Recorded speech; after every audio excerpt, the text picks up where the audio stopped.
కడప జిల్లా బ్రహ్మంగారి మఠం మండలం ఫిబ్రవరి 5వ తేదీన జరిగిన దళిత యువకుల మృతిపై మిస్టరీని ఛేదించాలని ఎంఆర్పీఎస్ వ్యవస్థాపక అధ్యక్షుడు పద్మశ్రీ మందకృష్ణ మాదిగ డిమాండ్ చేశారు. దళిత యువకుల మరణంపై కీలక సాక్షిగా సంతోష్ అదుపులోకి తీసుకుని త్వరితగతిన విచారణ చేపట్టాలని, మృతిపై ఉన్న అనుమానాలు నివృత్తి చేసే దిశగా పోలీసు యంత్రాంగం పనితీరు వేగవంతం చేయాలని వారన్నారు. ఈ సందర్భంగా మైదుగూరు డీఎస్పీ మరియు మండల సమాధిగా ఆధ్వర్యంలో సంఘటన స్థలానికి ప్రత్యక్షంగా పాల్గొని వివరాలను సేకరించడం జరిగింది. సంతోష్ చెప్పిన కీలక సమాచారాన్ని ఆధారంగా చేసుకుని మృతిపై గల అనుమానాలను తీర్చాలని వారు కోరారు. నువ్వు రిటర్న్ కావడానికి కాల్వ కాడికి పోయినావు కదా వాళ్ళతో ముగ్గురుతో రిటర్న్ కావడానికి ఫోన్ చేసాం.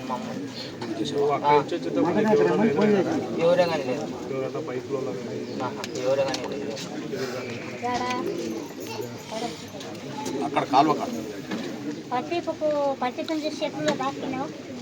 చెట్లు దాక్కోవాలి, ఏం దాక్కోవాలి, నడుచుకుంటూ వచ్చేది ఏం దాక్కోవాలి. పత్తిపు నేను చూడలేదా, ఆమె చూసిండో లేదో తెలియదు. నేను నడుచుకుంటూనే వచ్చేసాను. పత్తిని చూసి దాక్కోవాలి, ఏమి దాక్కోవాలా అంచని రమ్మని ఇప్పుడు కలిగేమని పత్తి పని నేను చూడలేదు, ఆమె నుంచి ఆయన దాంట్లో చూసినాను.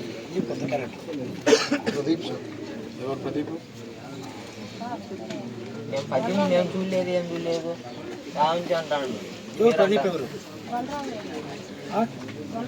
వీళ్ళంటారు పది పైన. సరే అమ్మా, ఎవరు మా ప్రదీప్? మన కాలనీ అన్నా, ఈ కాలనీ అబ్బాయినా? పిలిపించండి సార్, ఎవరు ఉంటే. ప్రదీప్ గొర్రెలు కావాలి సార్. అతనికి ఎందుకు వీళ్ళు భయపడాలా? నువ్వు చెప్పేదాని ప్రకారం అతను చూసి దాక్కున్నావు నువ్వు అంటున్నావు కదా, ఎందుకు దాక్కోవాల్సిన అవసరం ఉంది? పోయేటప్పటికి ముగ్గురు బయట కాలంపట్టి వచ్చి అక్కడ పత్తి చూసినప్పటికి వెనకాల తీసుకొని పోతాను. కాదు, అతను పిలిపించి నేను దాక్కున్నాను పలికాను సార్. నేను అంటాను కదా దాక్కున్నాను పలికాను. నువ్వు ఎక్కడ దాకా పోయినావు అనేది నాకు అక్కడ నుంచి నువ్వు రిటర్న్ అక్కడి నుంచి రిటర్న్ అయినా టైం ఏం చూసుకోవాలా, టైం అవగానే ఒక అర్ధగంట కూర్చున్నట్టు. మీరు ఫోన్ చేసిన 10 నిమిషాలకు పోలీసు వాళ్ళు ఆడున్నారు. పల్లి పోస్ట్ మార్కెట్ పల్లిని చెప్పి రాసుకొని మా ఆటో పిలిచి పోల్చినారు. నీతో ఫిర్యాదు తీసుకోవాలి? మాకేం తీసుకోలేదు. నువ్వు ఫిర్యాదు చేయలేదా? నేనేం చేయలేదు. మరి కంప్లైంట్ ఇచ్చినావు? నువ్వు కంప్లైంట్ చేయలేదా? అదే సీన్ కార్డు ఇక్కడైతే ఏం రాపించుకోలేదు మా చేత. అక్కడికి పోయినాక మీరు కంప్లైంట్ అది రాస్తేనే మేము వాళ్ళ పోస్ట్ మార్క్ చేసే కానీ అదొకటే, ఏం చేయలేదు. మీరు ఫిర్యాదు ఇచ్చినారు కదమ్మా, అది ఎప్పుడు ఇచ్చినారు? ఆ రోజు ఇచ్చినారా, మరుసటి రోజు ఇచ్చినారు? ఎప్పుడు ఇచ్చినావు? నేను ఏ రోజు రాలే, ఎప్పుడు ఇవ్వలేదా ఫిర్యాదు? ట్రాక్ చేశారు కదా, ఇప్పుడు అదే జరుగుతుంది కదా. కానిస్టేబుల్ ఉన్నారు కదా గంగాధర్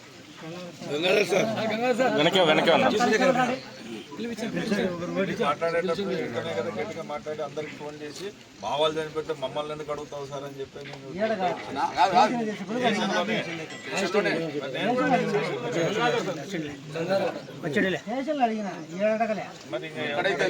నేను ఒక మాట చెప్పాను. సింపుల్ విషయం, ఆయన ఎట్లనో చనిపోయిండు, చంపింది కూడా కాదు అనుకుందాం, ఎట్లనో చనిపోయిండు. అది నీతో కాలువదాకా వచ్చిన నీ ఫ్రెండు, నిరంతరం నీతో ఫ్రెండ్షిప్ చేసిన ఫ్రెండు కాలువలో పడి చనిపోతే ఫ్రెండు డెడ్ బాడీని చూడడానికి, ఫ్రెండ్కి సంబంధించిన అంత్యక్రియలకు రావడానికి మిగతా రోజుకి దాచుకోవాల్సిన అవసరం ఏమున్నది, దాగాల్సిన అవసరం ఏమున్నది?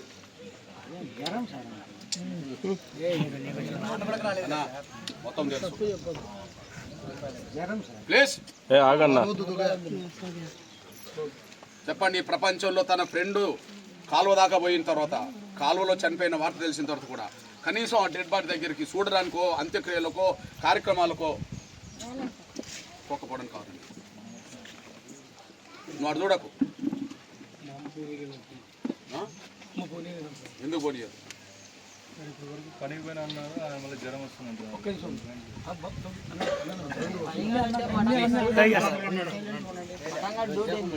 అడేం లేదు, కూర్చోండి టికెట్లు ఇస్తా ఉండేది, అడేం మోచేటి ఏం లేదు. ఫ్రెండ్స్ అంటాను సార్, నాకు అంత ఫ్రెండ్స్ ఏం లేవు. ఇళ్ళల్లో చాలా మంది ఉన్నాడు బెస్ట్ ఫ్రెండ్ వానికి. నాకు అంత బెస్ట్ ఫ్రెండ్ కూడా కాదు అతను. వచ్చాడు మాట్లాడుతున్నాడు. బెస్ట్ ఫ్రెండ్ ఉండరు, వాళ్ళందరూ ఉండరు చాలా మంది. వాళ్ళందరూ రాలేదు, మళ్ళీ వాళ్ళందరిని అడగచ్చు కదా నన్ను. వాళ్ళని ఎందుకు అడుగుతాం? ఎంబడి పోయినోడు నువ్వు కదా. ఎప్పటి పోయినా అంటే సార్ నువ్వు కదా.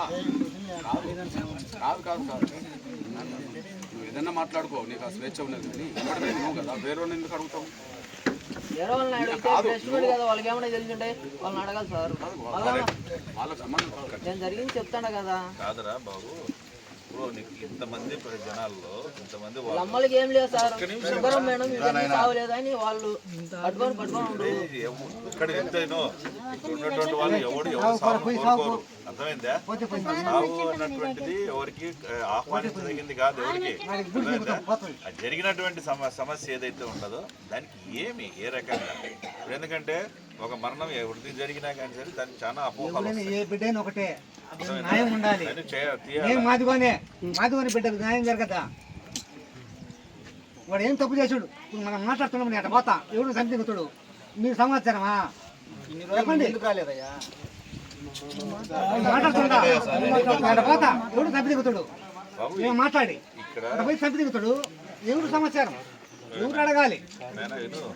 ఇక్కడ వచ్చినటువంటిది ఏంటంటే గుర్తుపెట్టుకో, ఇక్కడ వాళ్ళు ఒకరు చనిపోయినారు, వాళ్ళతో కూడా చాలా వరకు ఉన్నావు కాబట్టి నీ తరఫు నుంచి ఏమన్నా సమాచారం వస్తుందనే కానీ వాడేదో ఏం చెప్తాడు సార్? ఎంటబడి పోలేం లేదు పిల్లడు అయితే మాట్లాడకు దుగ్గన్న, నువ్వే మాట్లాడితే బాబు వినండి. అరే నువ్వు సంతోష్ బాబు వినమ్మా.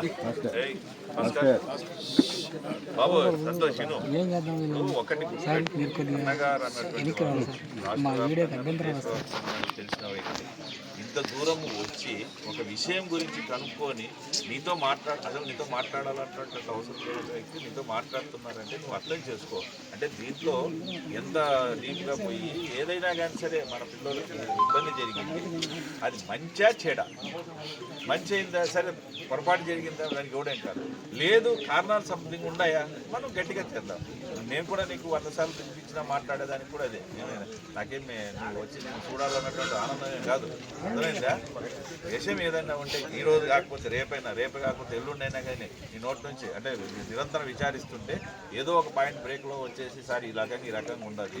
మనకి ఏంటంటే అల్టిమేట్గా ఎలాగా ఎందుకు అన్నటువంటిది కాదు.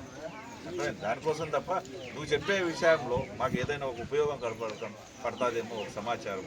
అర్థమైందా? దానికోసం ఇప్పుడు నీ దగ్గర కూర్చొని ఆయన ఇంతసేపు ఎన్ని పనులు ఉంటాయో దేశవ్యాప్తంగా రాష్ట్రవ్యాప్తంగా మరి ఇంత కూర్చొని ఇంత టైం స్పెండ్ చేస్తున్నట్టు మీరు అర్థం చేసుకోవాలి. ఎందుకు నన్ను ప్రశ్నిస్తున్నారని కాదు, అర్థం చేసుకోవాలి ఎందుకు ఇంత దూరం వచ్చినారు. వాళ్ళ జరిగినది మాదే బిడ్డలు ఎవరు జరగకూడదని అన్నారు. చనిపోయే ముందు నువ్వు ఉన్నావు మాత్రమే నిన్ను అడుగుతున్నారు, లేరు కదా.